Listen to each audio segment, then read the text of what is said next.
Joey B bringing you this week's feature, a new feature that's going to be seen quite often this week in the ACFL, and Jim and myself are proud to welcome our guests this week, team members of A Sure Thing. And we're going to start to my extreme right. Guys, introduce yourselves and tell us your position if you know what it is. Hi, I'm Joey. I play tight end and linebacker. Frank, play nose guard. Cyrus, middle linebacker. Jonathan, center. King James, receiver and corner. Well, the first thing I'm going to start with, Jim, is I've been pronouncing their team name wrong for a year and a half, till you straighten me out. A Sure Thing. Where'd that name come from? Well, we're down. We live in the Jersey Shore, so a lot of up north guys don't like the shore, so we just thought of A Sure Thing. You know, it's a good reason, guys. Last year, and I tell this to Jim all the time. I hate calling it the B division because there are a lot of good athletes down there, right? There's some guys that can play. But last year, you literally went through them like a hot knife through butter. I believe your closest game was, Joey, you picked the ball off against the Lions and ran it back with a couple of laterals for a winning touchdown. Jimmy, remember that game? And that game was ready to go to overtime. But outside of that game, do you guys remember having a problem with anybody last year? No, just the Warheads. the Warheads came the closest, 28-0. That was the lowest score we had. Outside of that Lion game? Yep. Mm-hmm. Okay, so now, let me ask you. Is A Sure Thing that much better than everybody else, or are you just so much in sync that the other teams can't catch up to you? I think it's more like we're in sync because we play with each other a lot. So probably a lot of other teams probably just like try to get each other together, try to make a monster team. Like we just. So you guys are just in sync. You know, you do the same things every week, and nobody's figured out a way to stop them yet, Jim. You see that, Joe. I mean, you see some of the teams in the Flag A. You know, you get a mix. You get guys, grouping guys from different divisions onto the team. You know, whereas here, A Sure Thing. You know, it's a lot of guys that when you watch these guys, they're in sync. You know, the quarterback's in sync on there. They know the routes, what's going to happen. You know, it just seems like they're a lot of plays ahead of the defense. The defense game. Now, you guys last year went through a perfect season, regular 8-0. You steamrolled through 3 playoff games, 11-0 in the championship. You get the chip, you get the trophy, and now you decide, let's move up into the A. Now, was that something that you had in mind all along, or was it just something that you felt you wanted to do, had to do? What was the reason? No, I just think any team that wins the B should move up to A. It seems like the logical progression, once you win, you go there, that's it. So, you proved yourselves in that conference. So, was there like nothing left to prove there We anymore? just want to play the best. Yeah. We want to play the best. We're a new team. We figured starting to be, a good spot to start, and when we win it, we'll move up. Well, people started talking about these guys, I'd say mid-season last year. Right. And there was some talk about them and what were they doing in the B division. Had you guys played together prior to last year in the ACFL in another venue? Well, we were kind of the kamikazes for the most part, but the team that A Sure Thing is, we played another league down south. This is like our team. It's completely different from the Kamikazes. Yeah. The Kamikazes only have 4 players. That's on like 4 or 5 players. Yes, King, I saw your message board there, making that quite clear to everybody. This is a different team, and it bothers the King, and you don't want to bother the King, right? Okay, so now you guys move up into the A division. Who do you draw in the first week? The Canes. Yep. What was your feeling on that? You draw the reigning chip champion on your first week. We called that that when we won the Express game. We figured we were going to have the Canes, the Monkeys, and the Diablos, but we had the crush. The crush in between. Yeah. So now you're lining up in the first game in the ACFL A division. You guys kind of tight? Were you relaxed? How was the mood going into that game? Normal. We were running our B-style defense, and Wally kind of picked that apart in the beginning, but we were blitzing a lot, and he got the ball off fast and was kind of eating us up a little bit. But once we switched our defense up, we confused him, I think. Well, one of the things in that game, Jim, if you remember, Jermaine Pugh, who's a big part of their offense, wasn't there, and Wally, he threw the ball every down. I mean, I remember a couple of running plays to Barnes, and that was it. So Did Wally make it easier for you to adjust in that game because they had no running game? Not so much easier, I would say. I think he just tried to shut us up. He just tried to take so many shots deep that killed him in the long run, trying to get the ball out. Right. Let me mention that Justin is the quarterback and one of the corners on this team who's unable to be here tonight. But I consider him one of your top athletes on that team. I mean, I've made that, Jim, we've commented that, to me, he's just as good a cornerback as he's a quarterback. You know, so Wally having to throw the ball, you guys made that adjustment and felt now you're down 28-13 at that. What about the first play? Start the game off. Oh, well, how did you feel about that call? We knew it was, we used to, the refs are used to us pitching the ball a lot. So maybe he thought he was we knew he wasn't pitching the ball. First Barnes hit him, then I think Plesh hit him, and then Dave ripped the ball out of his arms as he was going down. Well, when we saw that play, and again, you know, in all fairness to the refs, they don't have a lot of time to make that call. If that ref thought that ball had popped up in the air, then yeah, it would have been. But when you look at the replays, it was kind of a questionable call. But you know, the first play of the game, and it's a turnover. The third play of the game, you're down 7-0 already. Right. So you know, any butterflies at that point, or it's going through your head like, oh boy, here we go. And I believe they couldn't convert on the next possession, so it was actually 14. Yeah. That's right, Joe. You just came up short on a third, was it fourth and two, and somebody on the Canes made a great pull on you just in front of the first down marker. No, I actually dropped it. You dropped Oh, that's the one you dropped. Yeah. I'm sorry. That's the one he dropped. I don't want to refer to you dropped anymore. It's all right. It happens. But well, we're looking at that right now, and it is my mistake. But you were, when I made that call, I said you were kind of looking upfield. Yeah, I turned my head too fast. So now you turn the ball over on downs, and Wally comes right back again. Right back. And now you're down 14-0, basically on 4 offensive plays by the Canes. And so at that point, yeah, at this point, you could sense the Canes on their sidelines. You know, they're like, you know, this is the A division. You know, what I mean, they're welcoming a short thing to the scene here. 14-0 off the back. I mean, you know, can't get any worse. Are the butterflies getting bigger at this point? Yeah, but we still were confident in our team, though. More pressure, more than anything. Right. Because they were saying, oh, this is the A League, not the B League no more. So there was some talking going on the field? Yeah, of course. So you figure they had to be, right? Yeah. Yep. But then you guys come back with a nice drive of their own to cut it to 14-7. And did that kind of make you feel like you got your legs under you at that point?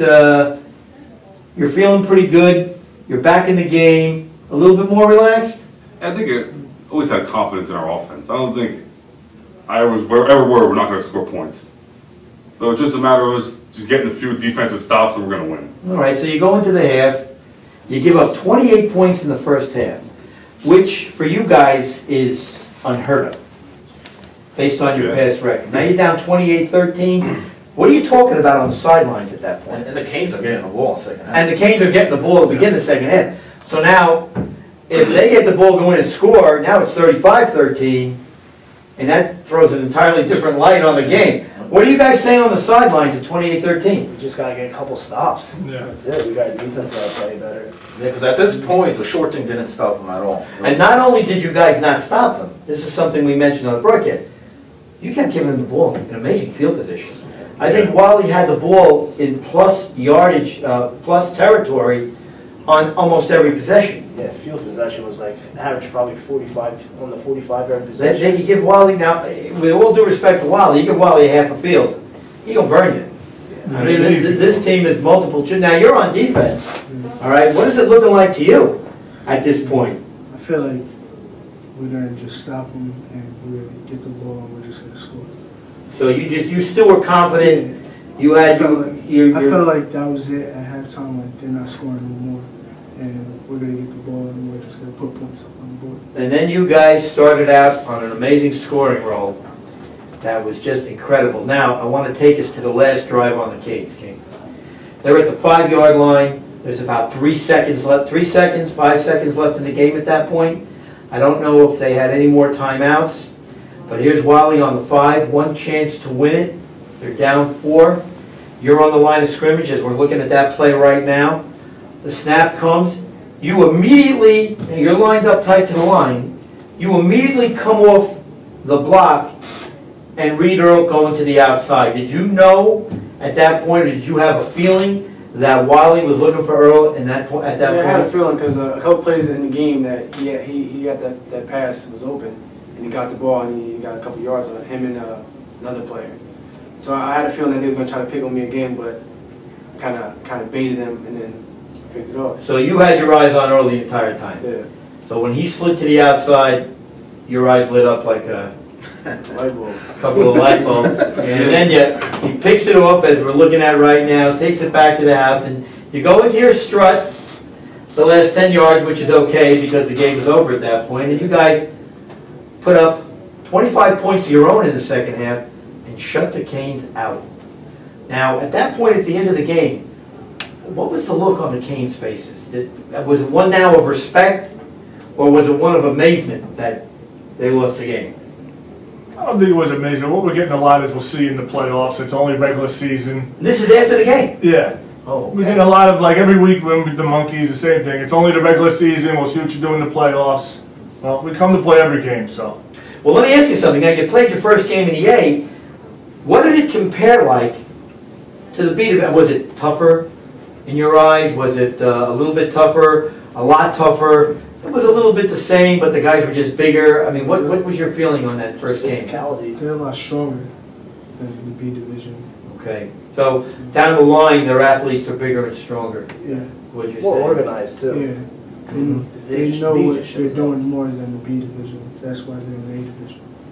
Now you go to week 2, and the schedule maker says, all right, you've taken care of one chip winner, now we're going to give you another one.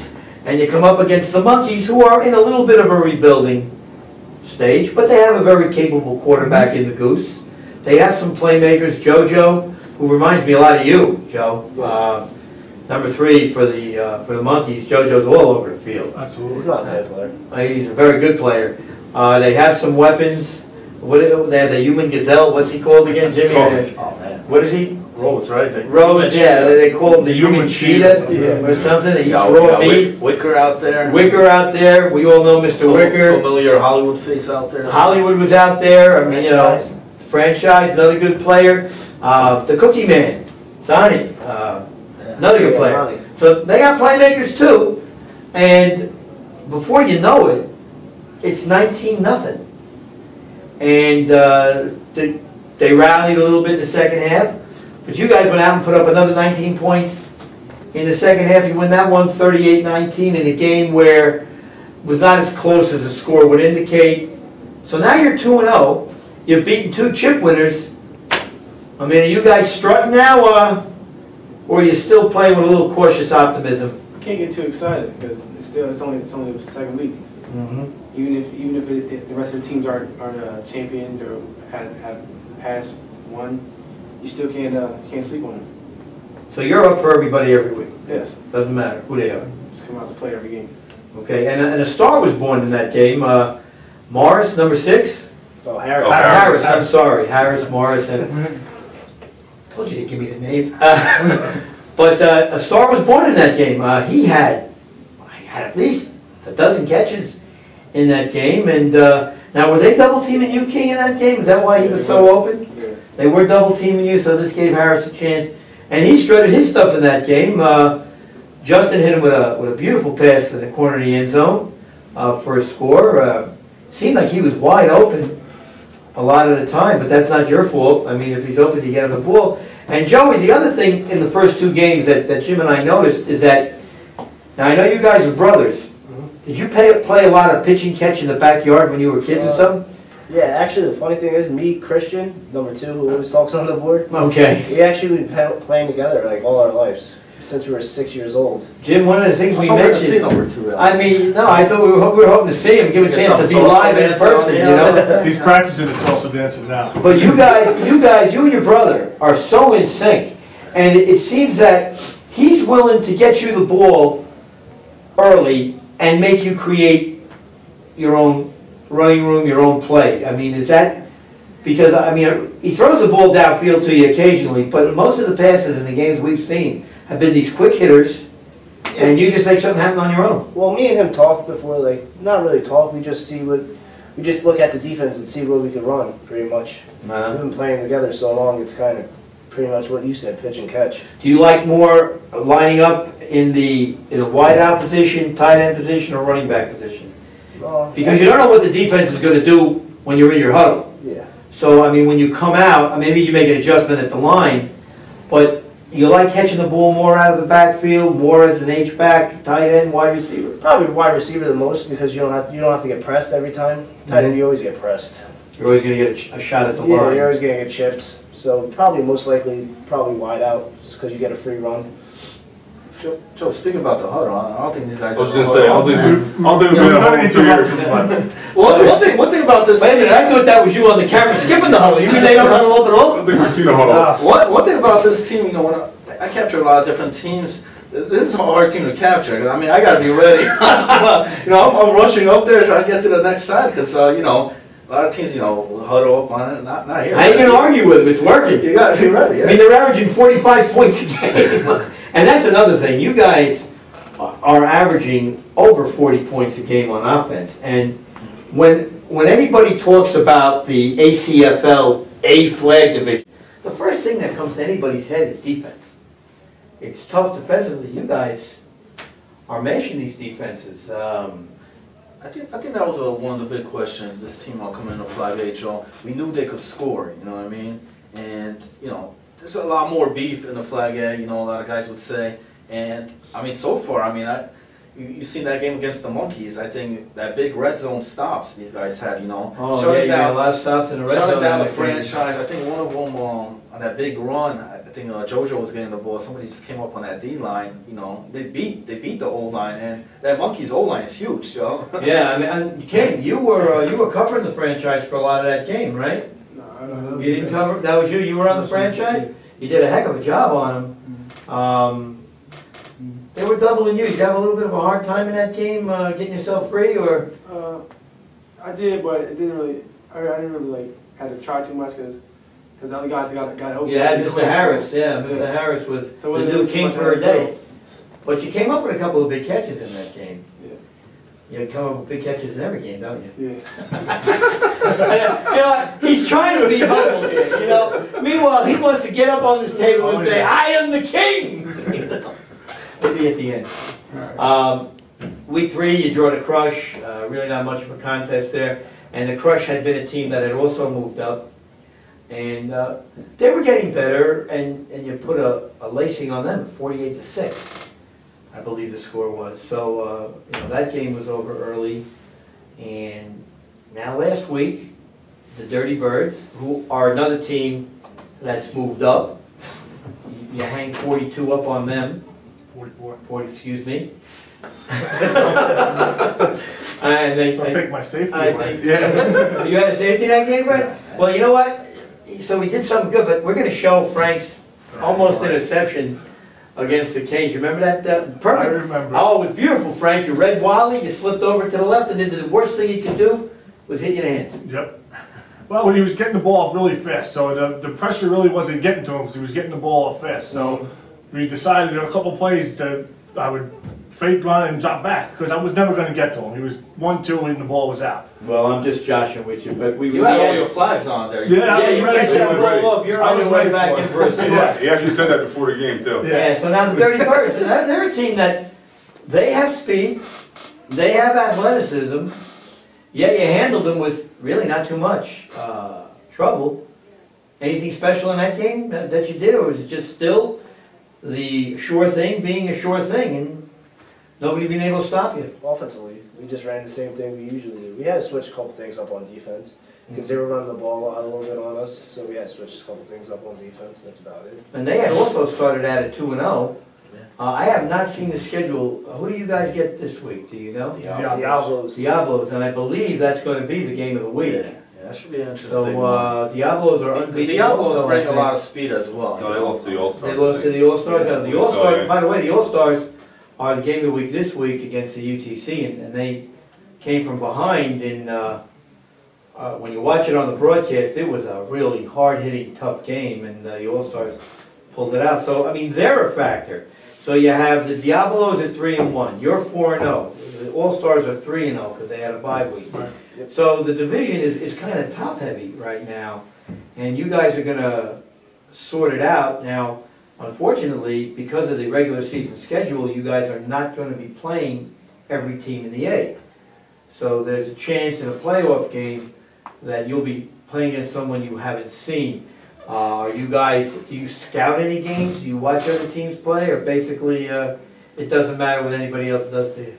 For the offense, it really don't matter. We'd run our offense no matter what. The defense, we'll watch a couple of the games that Flanagan can put up, you know, just to see what they do and everything, and then we adjust from there. But a lot of the teams we play really don't have that much film. The Dirty Birds had no film. So it's on the fly? For the most part. So the Dirty Birds are on the fly and you clip their wings, and that was the end of that game. Yeah, we're all pretty smart football players, so we pick up easy what they were doing and stuff like that. Well, you guys read each other real well, too. That's the other thing that we noticed. It's like you guys, and not just you and your brother, but defensively, you're all in sync. It seems that everybody knows their assignment, takes care of their own assignment, and things work out for you. Now, do you practice a lot during the season? No, we play in another league. We play in another league. You talk about practice, right? Little Allen Iverson impersonation here. Well, guys, 4-0. Really haven't been pushed much yet. I mean, you take away the first half of the Canes game. I mean, you know, are these guys for real? Yes. Can they lose a game? Anybody can lose a game. Yeah, of course. Anybody can lose a game. But it doesn't look like it's in their near future. Or they're hoping it's not in their near future. I want to thank you guys for coming in tonight. I hope you had some fun with some of the questions. Continued success. You're on a 15-game winning streak right now. Pretty impressive. I don't care what league you're playing in. I know you had mentioned to me, Frank, that not only are you on a 15-game winning streak here, but in that league at the Shore, you had ripped off 25 in a row. At one point, yeah. And counting. Did you ever lose in that league? Or? No, we lost to a team a couple weeks ago. Oh, you did. So that 25-game winning streak was ended. Yeah. You have this one now with 15. So basically, you guys have won 40 out of 41 games. Close to it. Since we playing in ACFL, we only lost 3 games. And that was not last year. Last year, No. you guys rolled through. It was your first year. Yeah, it was. When you had some, what are they called again, King? Kamikaze. Kamikazes. That's a dirty word, right? We don't want to use that word anymore. We don't use that word anymore. So they're on a great winning streak. Again, good luck, guys, and continued success. Thanks again for coming down. You'll be able to see this on the ACFL network Wednesday or Thursday, depending on Jim gets enough sleep or not to do the editing on this. But again, good night. Thank you. Thank you.